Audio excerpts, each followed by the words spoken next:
house on Elm Street. I found the journal entry 3 days ago. It was tucked inside my old high school yearbook, written in my own handwriting on a piece of notebook paper I don't remember tearing out. The date at the top reads October 15th, 2019, exactly 1 week after everything happened. I have no memory of writing it, but I'm getting ahead of myself. Let me start with the screaming. The first thing you need to understand is that Marcus never screamed. Not when he broke his arm in 7th grade, not when Sarah's dog bit him, not even during horror movies when the rest of us would jump. So when I heard his voice cutting through the October air that Tuesday evening, high and raw and absolutely terrified, I knew something was catastrophically wrong. "Help me! Somebody help!" Then nothing, just the sound of wind through the dying leaves and my own ragged breathing. We'd been playing football in the empty lot behind Maple Street, the 4 of us who'd been inseparable since elementary school. Marcus, Jake, Sarah, and me. It was one of those perfect autumn evenings where the air smells like wood smoke and possibility, where you can almost convince yourself that being 17 will last forever. The sun was setting behind the trees, painting everything gold, and we were laughing about something stupid Jake had said when Marcus threw the ball too hard. I watched it sail over my head, over the rusted chain-link fence, and land with a soft thud in the overgrown yard of 1247 Elm Street. The house. We all stopped moving. Even Sarah, who never believed in any of the stories, went quiet. The house sat there like a broken tooth against the darkening sky, its Victorian silhouette twisted with decay. Paint peeled from its walls in long, cancerous strips. Windows stared down at us, some boarded up, others gaping black. The wraparound porch sagged under the weight of years and secrets. "I'll get it," Marcus said, but his voice had lost its usual confidence. "Dude, just leave it," Jake said. "We can get another ball." But Marcus was already walking toward the fence. He'd always been the bravest of us, the one who took dares and stood up to bullies. Maybe that's why what happened to him was so much worse. "It's just a house," he called back, climbing over the fence with practiced ease. "You guys are ridiculous." I should have stopped him. God, I should have tackled him right there and dragged him home.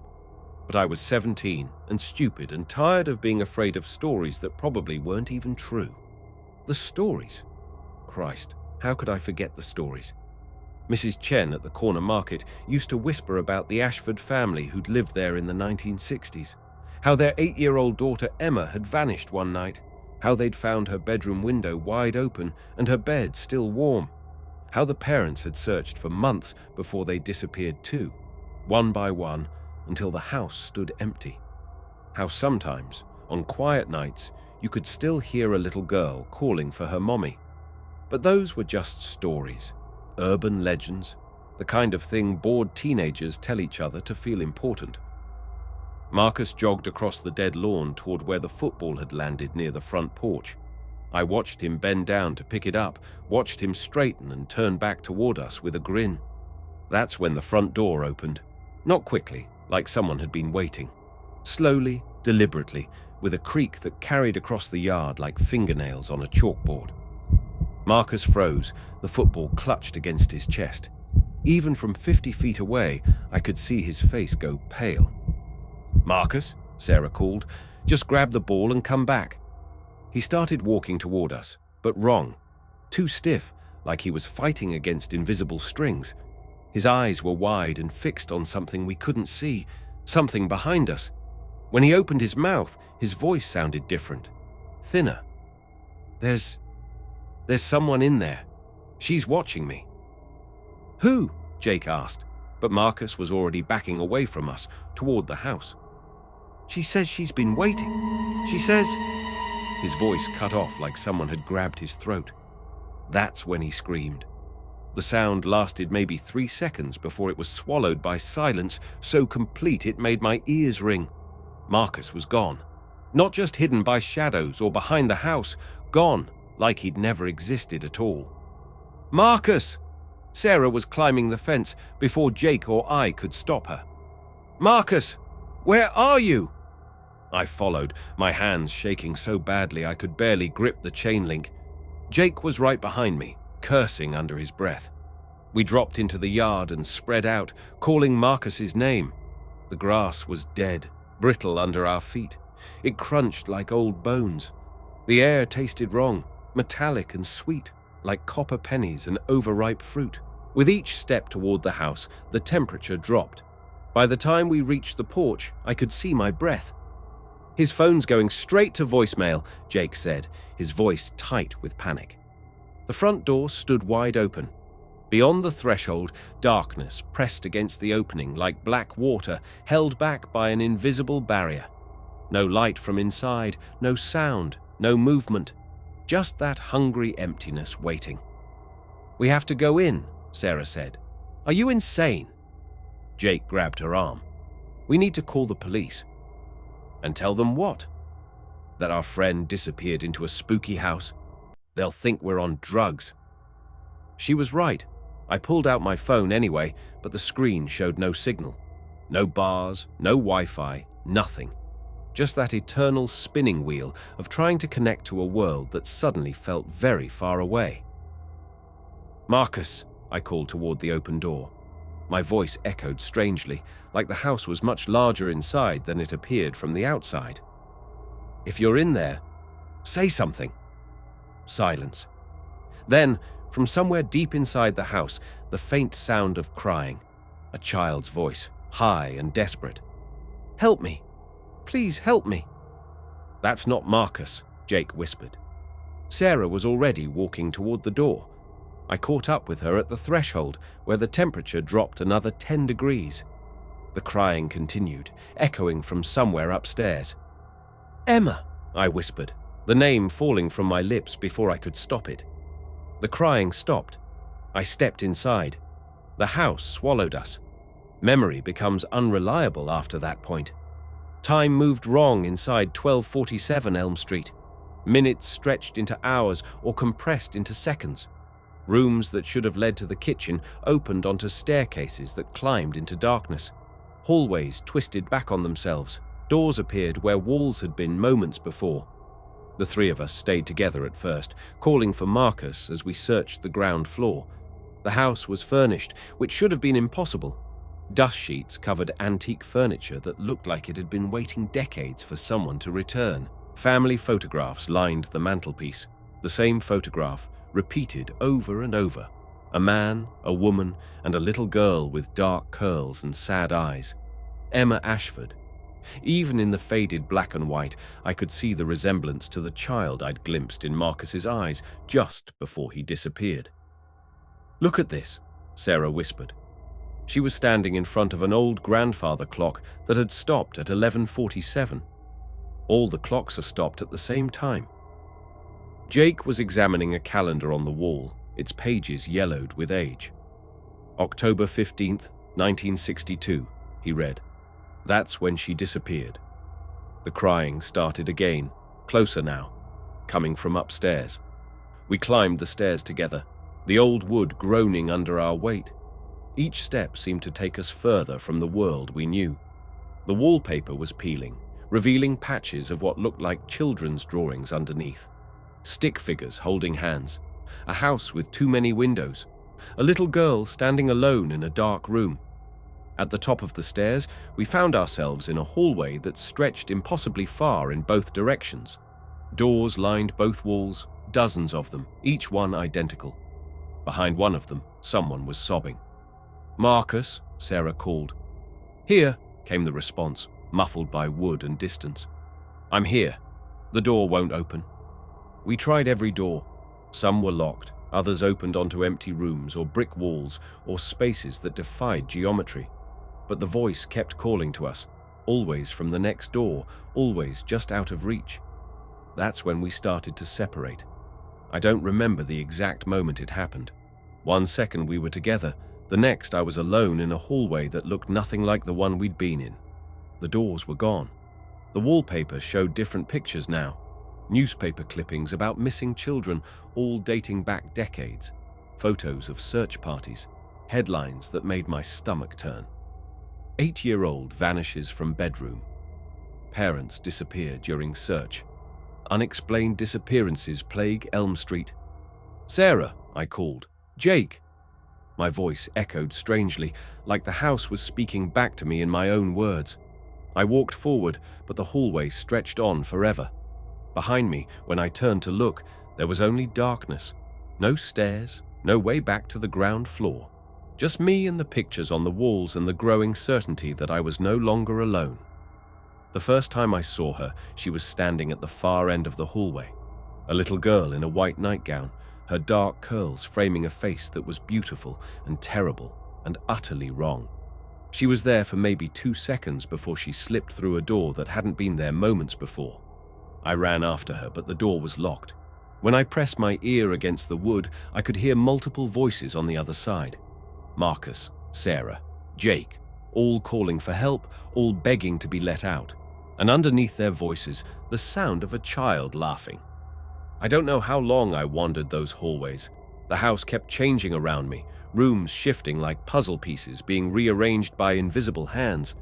Sometimes I'd find myself in Emma's bedroom, pink wallpaper, toys scattered on the floor, a window that looked out onto nothing but darkness. Sometimes I'd be in what looked like a basement, surrounded by missing person posters and the sound of footsteps overhead. The little girl appeared more frequently as time passed, always watching, always just out of reach. She never spoke, but I began to understand what she wanted. She was lonely. She'd been alone in this house for 60 years, and now she had found friends to keep her company. Forever. I found Marcus in what I think was the attic, though the room had no ceiling, just darkness stretching up into infinity. He was sitting in a rocking chair, staring at nothing, his eyes empty and glassy. When I called his name, he turned toward me with a smile that wasn't his own. "She likes it here," he said in a voice like static. "She says we can stay forever. She says we'll never be alone again. Marcus, we have to get out of here." "But she's been waiting so long." His smile widened, too wide, stretching his face in ways faces shouldn't stretch. "And she's so hungry." I ran. I ran through rooms that bled into other rooms, down staircases that led up, past windows that showed the same October night playing on loop like a broken film reel. Behind me, I could hear footsteps. Too many footsteps, belonging to too many people. My friends, following me through the house. All of them smiling that terrible smile.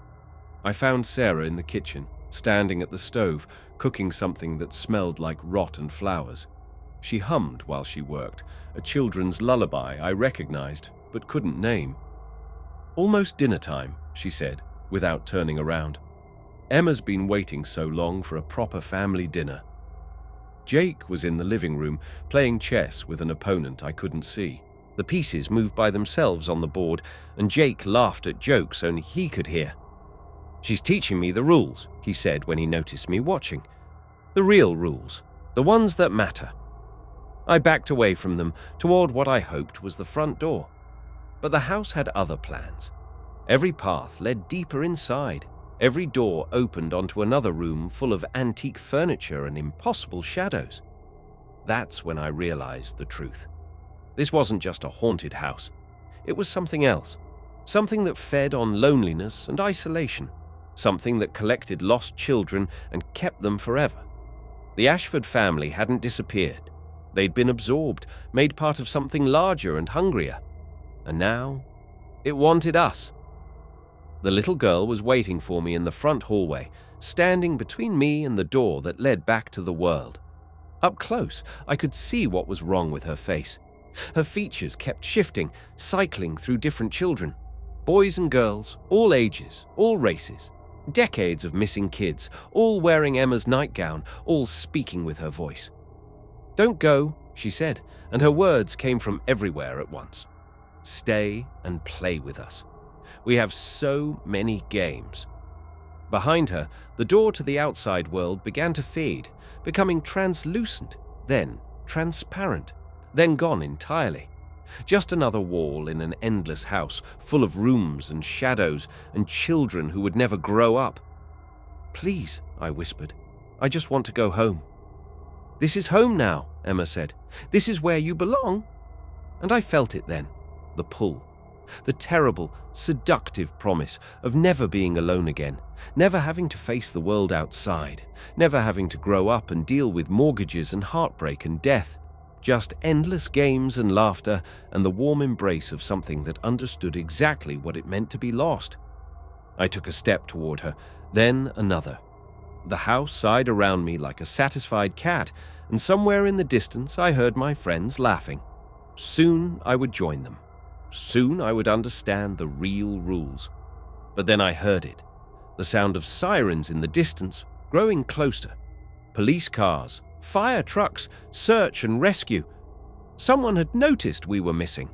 Someone was looking for us. The house shuddered. Emma's face twisted with rage and something that might have been fear.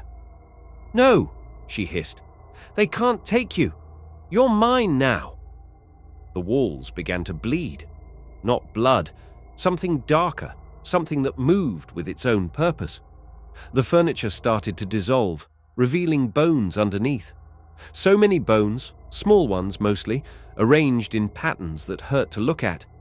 But the sirens were getting closer, and with them came something the house couldn't fight. The power of the living world, of people who refuse to give up, of love that transcends the boundaries between the real and the impossible. I ran, not toward my friends, who were no longer my friends, but toward the sound of those sirens. The house fought me every step of the way, walls closing in, floors tilting, gravity reversing itself. But I kept running, following the sound of voices calling my name from outside. The last thing I remember is hitting the front door with my shoulder, feeling it give way and tumbling out onto the dead grass as flashlight beams swept across my face. They found me alone in the yard at 1247 Elm Street at 11:47 p.m., exactly 12 hours after we'd started playing football. My friends were gone. No trace of them anywhere, not even footprints in the dead grass. The police searched the house from top to bottom and found nothing but empty rooms and the kind of decay you'd expect from a building that had been abandoned for 60 years. No antique furniture, no family photographs, no children's drawings on the walls. Just me, covered in dust and cobwebs, telling a story nobody believed. The official report said that Marcus, Sarah, and Jake had probably run away. Teenagers do that sometimes, especially when they're planning something their parents wouldn't approve of. The fact that they'd all disappeared at the same time was unusual, but not unprecedented. The police would find them eventually, probably in some other city, living under assumed names and working minimum wage jobs. But I knew better. I knew they were still in that house, playing games with Emma Ashford and all the other children who'd found their way inside over the decades. Still laughing, still smiling those terrible smiles, still waiting for new friends to join them. The house stands empty now, or appears to. The city condemned it last month and plans to tear it down in the spring. But I know it won't matter. You can't destroy something like that with bulldozers and wrecking balls. It will just find another place to wait, another way to call to the lost and lonely. And sometimes, on quiet October nights, when the wind is just right, I swear I can hear them calling my name. All of them, inviting me back home. Found among the personal effects of David Chen, age 23, following his disappearance on October 15th, 2024. Mr. Chen was last seen walking toward the vacant lot behind Maple Street, where the demolished Ashford house once stood. Security footage shows him climbing over the fence that surrounds the empty foundation at approximately 11:30 p.m. He has not been seen since. This journal entry was discovered in his apartment along with a football and 3 missing person flyers dated October 2019. Police are asking anyone with information about Mr. Chen's whereabouts to contact the department immediately. Do not approach the lot alone, especially after dark.